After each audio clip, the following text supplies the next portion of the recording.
हाँ जी बच्चे, तो ये क्वेश्चन देखिए आप कैसे करेंगे। इफ 1 2 4 y x6 and 3 5, ये जो है वर्टिसेस ऑफ पैरेललोग्राम है। एक पैरेललोग्राम है जिसका ये वर्टिसेस है। अब ये कैसा वर्टिसेस है तो वो देखना है आपको। जैसे एक पहले तो पैरेललोग्राम हम बना लेते हैं जिससे हमारी अंडरस्टैंडिंग थोड़ी क्लियर हो जाए। तो ये लेट कर लिया कि हमारा पैरेललोग्राम है, थोड़ा बड़ा बना देता हूँ अंडरस्टैंड। ये देखो आपका एक पैरेललोग्राम बना दिया हमने। ये एक पैरेललोग्राम हो गया हमारा। कह रहा है ये सारे वर्टिसेस है, तो ऐसा नहीं है कि हाँ आपने 1 2 लिखा है तो उसके बाद x6 इधर लिख दोगे। अगर ओनली पैरेललोग्राम अगर लिखा होता, लेकिन इसमें कुछ और भी मेंशन है, ध्यान से देखो। पैरेललोग्राम टेकन इन ऑर्डर, मतलब ये ऑर्डर में है। मतलब ये है कि if you take a 1 2 then this one will be B. अगर आप ऐसा ट्रायंगल पैरेललोग्राम बनाते हो तो जैसे ये A हो गया तो ये B हो गया, ये C हो गया, ये D हो गया। तो ऑर्डर में चलना है ऐसे, तो ये ऑर्डर में चलना है आपको। तो ये ध्यान रखना है आपको बस। तो चलिए ये आपको क्लियर हो गया। अब देखिए आप, ये सारे इसके वर्टिसेस हैं taken in order. Find x and y। तो x एंड y का मतलब क्या है? जैसे देखो यहाँ पे अगर 1 2 हो गया, इधर आपका 4y हो गया, और देन x6 है, और ये 3 5 है। तो हमें कह रहा है ये वाला x और ये वाला y की वैल्यू बताओ क्या होगा। तो अब हम इसे निकालेंगे कैसे, ये देख लेते हैं। तो हम सबको पता है ऑलरेडी पहले से कि जो पैरेललोग्राम होता है ये इसका आसान मेथड है। वैसे तो आप एक नॉर्मल मेथड से भी कर सकते हो, लेकिन डायरेक्ट मैं आसान वाला कराता हूं। अब देखो आप, आसान वाले में क्या था, मुश्किल वाले में क्या है कि हम क्या करते हैं, हमें ये पैरेललोग्राम पता है तो अपोजिट साइड क्या होते हैं पैरेललोग्राम के, इक्वल। तो हम इसे इक्वेट कर देंगे तो एक इक्वेशन आ जाएगा x जिसमें जो भी है, और एक इसको कर देंगे तो वहां भी एक इक्वेशन आ जाएगा। तो उस दोनों से हम सॉल्व कर लेंगे उसे।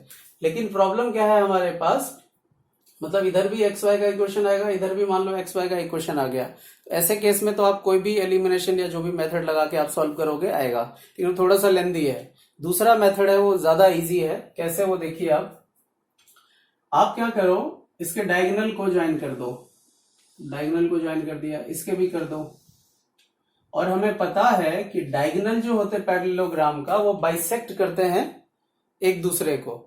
बाइसेक्ट करने का मतलब, अगर ये O है तो this distance is equal to this distance and this distance is equal to this distance. तो ये पार्ट इसके इक्वल, ये पार्ट इसके इक्वल, मतलब ये दोनों का मिड पॉइंट है।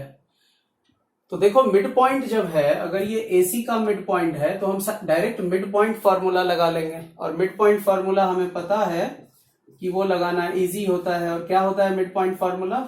x जब निकालना हो तो x1 प्लस x2 बाई 2 कर देंगे, और जब y निकालना हो तो y1 प्लस y2 बाई 2 कर देंगे। अब आप x1 और x2 y1 y2 कैसे डिसाइड करेंगे? तो देखो, अगर आप इस पॉइंट का ले रहे हो तो आपका x1 y1 ये हो जाएगा, x2 y2 ये हो जाएगा। चलिए डायरेक्ट सॉल्व करते हैं, आपको वहीं से समझ में आ जाएगा। सबसे पहले हम क्या करेंगे, देखो coordinate of mid point of AC वो इक्वल है coordinate of mid point of BD का, सेम है ये। तो यहां लिख लीजिए आप पहले स्टेटमेंट की जो कोऑर्डिनेट है, कोऑर्डिनेट ऑफ मिड पॉइंट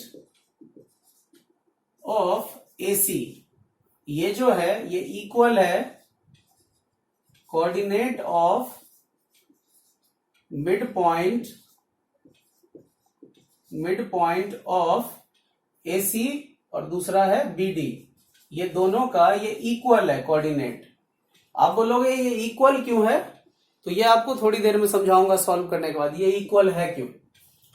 अब चलिए, इसका मिड पॉइंट हमें पता है, coordinate of mid point AC के लिए जब आप AC की बात करोगे तो AC मतलब ये वाला, तो आप इसे कर लोगे x1 y1 और इसे कर दोगे x2 y2। ये ऑर्डर चेंज कर सकते हैं आप, इसे x2 करना हो तो कर सकते हो, लेकिन नॉर्मली होता है इधर से चल रहे हैं तो आप इसे x1 और उसे 2 ले लिया हमने। तो ये कोई हार्ड एंड फास्ट लॉज नहीं है, आप कैसे भी कर सकते हैं। नाउ कमिंग की देखो, आप AC के लिए जब निकालोगे तो आपको मिड पॉइंट x का निकालना है। तो x क्या निकलेगा, ध्यान से देखिए, x और y निकालना है आपको। तो x के लिए हमें पता है फॉर्मूला क्या होता है, x1 प्लस x2 बाई 2, और y के लिए क्या होता है, y1 प्लस y2 बाई 2, ये फॉर्मूला। चलो लगाओ इसमें। x1 कितना है, x1 है आपका 1, तो 1। x2 कितना है, x2 है आपका x अपॉन में 2। y1 कितना है, y1 है 2 प्लस y2 कितना है, वो है 6 और अपॉन में 2। जब कभी भी आप AC का कोऑर्डिनेट लिखोगे तो आपको x और y लिखना पड़ता है, और x का जो है, क्योंकि x जो है ये मिड पॉइंट है, तो इसीलिए इसका x निकालेंगे मिड पॉइंट से, तो ये इस फॉर्मूले से आ जाएगा। y इसका निकालेंगे तो इस फॉर्मूले से आ जाएगा।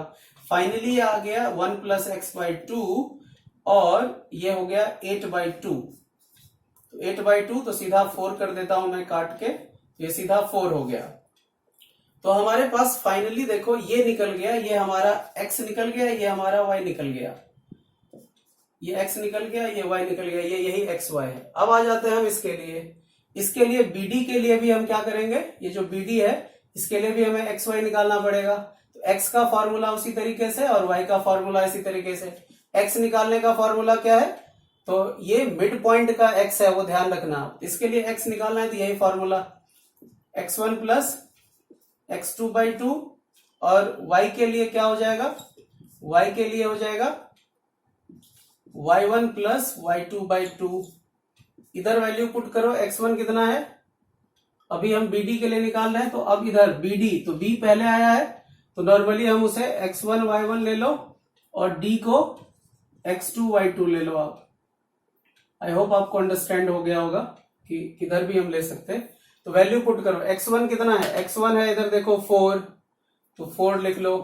x2 कितना है 3 अपॉन में 2, इधर देखिए y1 कितना है, y1 है y, y2 कितना है 5 और अपॉन में 2। अब जब इसे सॉल्व करेंगे तो 4 प्लस 3 ये 7 बाई 2 आ जाएगा, और ये जो आ जाएगा आपका y प्लस 5 बाई 2 आ जाएगा। अब फाइनली ये क्या है, ये भी x है और ये भी y कोऑर्डिनेट है इसका, तो हमने x और y निकाल दिया इसका। अब देखो ध्यान से आप, अब क्या करेंगे, अब हमें x और x को इक्वल करना है और y और y को इक्वल करना है। क्यों करना है ये इंपॉर्टेंट है, जो बोला था मैं अभी समझाऊंगा। इसका आप जल्दी से स्क्रीनशॉट ले लो आप। चलिए इसे मैं मिटा रहा हूं, इतना तो समझ गया। अब ध्यान से देखना, मेन कमाल जो है अब इसके समझने का है। अब ये यहां अंडरस्टैंड करना है आपको कि मिस ना हो जाए आपसे। तो चलिए अंडरस्टैंडिंग यहां क्लियर करो आप। मेन इसे थोड़ा मिटा देता हूं जिससे सिर्फ वही चीजें दिखे आपको। चलिए ये क्या हो गया, मिटा ही दिया यार, पीछे क्या था। अब 1 सेकेंड इसकी वैल्यू जल्दी से, अब मैं तो यहां से देख नहीं सकता, तो आप ही बताओ, इधर मैं निकाल लेता हूं क्योंकि मैंने मिटा दिया। जल्दी जल्दी बताओ, इधर कुछ था, ये था x1, जल्दी बताओ, ये है 1 प्लस एक्स बाई 2 था, और इधर 2 प्लस 6 8 बाई 2 था, तो 4 आ गया। तो इधर था आपका 1 प्लस एक्स, देख लेना गलत ना हो जाए बस क्योंकि अब वो मिटा ही दिया मैंने वो वाला, यही आएगा 1 plus x, x1 plus x2, तो ठीक है 1 प्लस एक्स ही आएगा। अब क्या करेंगे, ध्यान से देखना, हमें क्या करना है, अब ये x और x जो है ये दोनों इक्वल है। आप बोलोगे कैसे इक्वल है, तो इसको मैं समझाता हूं, पहले इसको सॉल्व कर देता हूं फिर आपको समझा दूंगा ये इक्वल कैसे है। अभी थोड़ा रिदम सेट है तो बन जाएगा आपका। चलो x को x से इक्वेट करो और y को y से इक्वेट करो, क्यों करना है वो अभी समझाऊंगा। चलिए तो यहां क्या करेंगे आप, 1 प्लस एक्स अपॉन में 2 इक्वल टू, इसका x है 7 बाई 2, एक बार ये करना है, और दूसरी बार y को इक्वेट करना है, इसका y है 4 और इसका y है आपका y प्लस 5 बाई 2, करेक्ट है। अब मैं इसे भी मिटा देता हूं, 7 बाई 2 लिख दिया, 1 plus x by 2, 1 plus x by 2, 4 is equal to y plus 5 by 2, मिटा दिया है। तो मुझे कंफ्यूजन हो रहा है कि कहीं गलत ना हो जाए आपकी मेहनत। अब क्या करोगे इमीडिएट इसका, आप देखो सिंपल सा, आप क्रॉस मल्टीप्लाई करके भी कर सकते हो, लेकिन यहाँ 2 2 है सेम, ये कैंसिल आउट हो जाता है, तो आप कर लेना। जिसे डाउट हो वो क्रॉस मल्टीप्लाई करके करना आप। 1 plus x is equal to 7 आ गया, x इज इक्वल टू 7, ये इधर जाके -1, तो ये 6 आ गया। तो हमारे x की वैल्यू 6 आ गया। ये कौन सा x है? ये वाला x है, इसकी वैल्यू हमने निकाल लिया 6। अब ये इसको क्रॉस मल्टीप्लाई करोगे और तो कुछ कर नहीं सकते, तो y plus 5 is equal to 4 2 8 हो जाएगा, y इज इक्वल टू 8 और ये इधर जाके -5 हो जाएगा, तो ये 3 आ जाएगा। तो हमारा y आ गया 3। तो y हमारा ये वाला है, ये आ गया 3। तो इस तरीके से हमने क्या किया, x और y निकाल दिया। अब सबसे मेजर क्वेश्चन आता है कि हमने ये जो क्या इक्वेट किया दोनों के x को और y को, ये क्यों किया? ये है $1 मिलियन क्वेश्चन। इसे मैं मिटाता हूं और ध्यान से समझना है इस क्वेश्चन को आप, ये मेन चीज है। अब देखो आपने क्या किया, ये आपका एक वही पैरेललोग्राम है, इसको आपने ज्वाइन किया, ध्यान से देखना। अब इसका कोऑर्डिनेट जो भी आया, अगर आप इसे उस पे ड्रॉ करो, आप किस पे, कार्टेशियन प्लेन पे अगर इसे आप अंडरस्टैंड करो, ध्यान से देखना आप, ये कार्टेशियन प्लेन है, मान लो ये x है और ये y है, तो ये वाला जो पॉइंट है, ये वाला अगर आप यहां आ जाते हो, लेट कर लेते हैं, ये अज्यूम कर रहा हूं मैं अभी, 1 2 3 ये 4 है, और इधर y देखो आप, इसका y ये होगा, तो यहां 1 2 3 4 5 6 मान लो, ये 6 है। तो इस तरीके से देखो आप, तो इसका कोऑर्डिनेट क्या होगा? अब ध्यान से देखना, ये कोऑर्डिनेट जो है, इसके लिए भी ये है, इस लाइन का भी और इस लाइन का। यहां पे हमने कुछ और भी लाइन ज्वाइन कर दिया, चाहे कितने भी लाइन ज्वाइन कर दो आप, गौर से समझना इसे, लेकिन ये जो पॉइंट है, इस पॉइंट का कोऑर्डिनेट क्या होगा? पहले x और y लिखोगे, x इसका 4 है और y इसका 6 है, तो ये सारे पॉइंट के लिए जो x और y है वो सेम है, सारे पॉइंट का जो x और y है वो सेम रहेगा। इसीलिए हमने चाहे जितने भी लाइंस है, सबका x x से इक्वल होगा, y y से इक्वल है, because for all these lines x and y axis are equal to all. Why? क्योंकि this point is single point और single point has a definite coordinate. आपको पता है एक पॉइंट का एक ही कोऑर्डिनेट होगा, अगर ये पॉइंट यहां होता तो कुछ और हो सकता था इसका कोऑर्डिनेट। तो इस तरीके से आप इसे अंडरस्टैंड कर लेना, इसीलिए हमने x को x से इक्वेट किया। आई होप अंडरस्टैंड कर गए होंगे आप। एक बार स्क्रीनशॉट ले लो आप।